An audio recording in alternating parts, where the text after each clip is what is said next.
And that would go to Redwood. I'm gonna keep that. Hello everyone, welcome back to my channel. Sorry for the glare in the glasses. I didn't want to put my contacts on, so I didn't. Anyway, I'm here with the mid-year book freakout tag, which I'm actually so excited to be doing because I used to watch people do this all the time. And I always wanted to make one, but I never did. And now I can because I have a booktube channel and I'm doing it now. And I'm like, this was something I was actually looking forward to doing when I started this, because I remember like I'd always get excited when the mid-year came around and all my favorite booktubers would be making these videos. So now I'm doing it and I get to do it. And that's fun. So yeah, so basically mid-year freakout book tag is a series of questions just asking you about your reading so far through half of this year. And it's just answering certain questions and, you know, kind of checking in, seeing what's your favorite, what's your least favorite, stuff like that. But anyway, without further ado, let's get into it. But before that, I thought I'd slide this in real quick. I'd really appreciate it if you liked and subscribed and commented and rang that notification bell. It really does help out a small channel and it helps me to keep doing this. So if you would like to, that would be very much appreciated. Obviously, you don't have to. Just watching the video is nice. But anyway, let's actually get onto the video now. So the first question is the best book you've read so far in 2023. And the best book I've read is Nevermore. I'm obsessed with this series. It's so good and so fun, and I literally think about it all the time. And yeah, it's probably my favorite so far. And this story follows a girl named Morgan Crow who is said to be cursed, supposedly supposed to die on her 11th birthday. But when her 11th birthday comes, an eccentric man named Jupiter North sweeps her away to the magical world of Nevermore, and she has to compete in these 4 trials, and if she succeeds, she will get a spot in the Nevermore Society. It was just wonderful. I loved it. It's my favorite book of the year. So the next question is, best sequel you've read in 2023? And for that one, I would have to say Blood Like Fate. This is the second book in the Blood Like Magic duology. I loved it. I thought it was really good and wrapped up really well. I loved the characters. I loved the plot. I just thought it was a fantastic sequel and a great ending to the story as well. I just loved it. It blew me away. And this story follows a girl named Voya who is a witch in this world, witches come of age, and when they come of age, they get magic, but first they have to pass a trial, which one of their ancestors gives them. And Voya's ancestor gives her the trial that she must destroy her first love, or her family's magic will be taken away forever. And I really enjoyed it. It was so good. I would say it was my best sequel so far. So the next question is a new release you haven't read, but you really want to. And for that one, I would have to say Tomorrow and Tomorrow and Tomorrow. I've heard such good things about this book. I'm pretty sure it's new. I think it was like out in 2022, but so fairly new. And I've heard so many good things about this book, and it's just incredibly popular. So this is probably the one I'm most excited to read. It follows these 2 friends who are geniuses and make this video game that blows up and they become really rich and successful. And that's kind of all I know right now, but I think it sounds really good and I'm very excited to read it with all the hype that's been around it. All right, so the next question is most anticipated releases for the second half of 2023. And I have 3 of these. I'm really looking forward to 3 releases, and the first one would be the new Heartstopper comic coming out. I'm very excited about that one.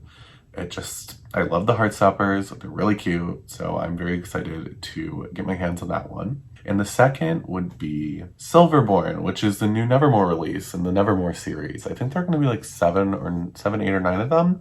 But this one's a new one, and I'm extremely excited to get that one. I can't wait to be back in that world, so right when it's available, I will be picking it up. And the last book is The Odds. It is a new middle grade by Lindsay Puckett, and I really liked The Glass Witch, so I was excited to get her new release, and I think that's coming out in October, so I'm also very excited for that one. All right, so the next question is biggest disappointment. For that one, I would have to go with We Are the Ants. I was actually really looking forward to reading this book. It sounded really cute, and I just didn't like it. I thought it was okay at best. I thought I'd really liked it. I really liked the cover. I liked the premise. It was just very like crude, and I don't know.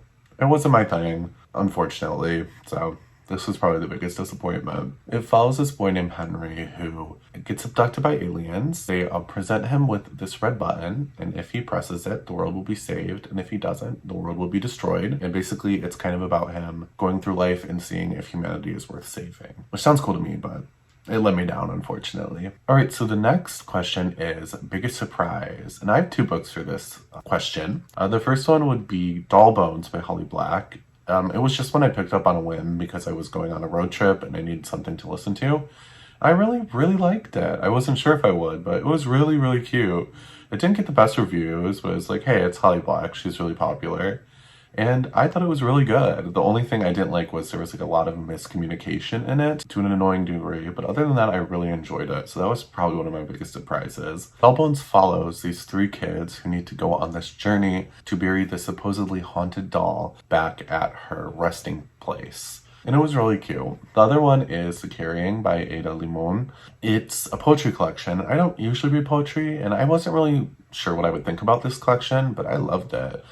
I thought it was really good. I thought the way she used words was just really great. Obviously, she's a poet, so she knows how to do that. I thought it was very evoking of the senses. Just both really good books. The next question is new favorite author. I'd probably say Jessica Townsend, the lady who writes Nevermore, just because I love those books. Anything she puts out, I'll read. So, yeah. Newest fictional crush.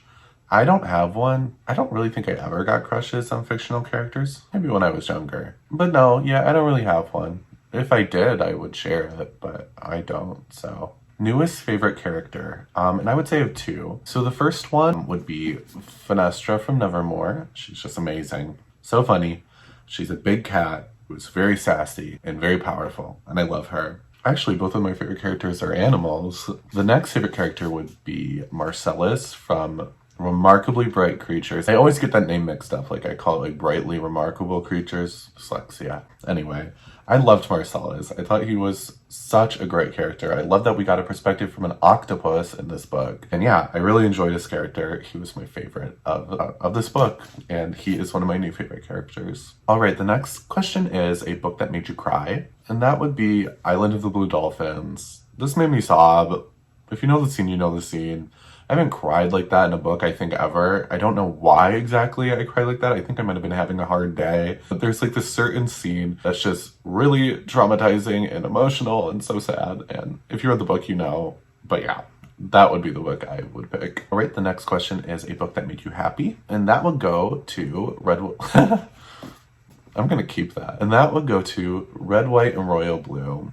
This is just such a cute romance between the son of the president and the Prince of England. Just really sweet, really cute. Made me happy, made me smile a lot. It's just really cute. Yeah, this one made me very happy. All right, favorite book to movie/TV adaptation. And I don't know if this means like for this year or just one of the books you read this year's adaptations, but I'm going to take it as the latter because mine would have to be Call Me By Your Name. I didn't really like this book that much, but I remember I watched the movie a while ago and I really loved that movie. But yeah, that would be my pick for favorite adaptation. And Call Me By Your Name follows this boy named Elio who kind of gets obsessed with this man named Oliver and falls in love with him. And he is someone who comes and stays at their villa for the summer, and it's like a summer romance. All right, the next question is most beautiful book you bought this year. And I would have to say, If We Were Villains. Isn't it beautiful? I love the sprayed edges. I love the cover.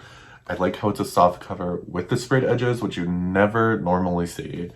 And I just love it. I think it's very beautiful. And it makes me even want to read the book more, but I don't want to damage it. But yeah, but I really like it. I think it's really beautiful.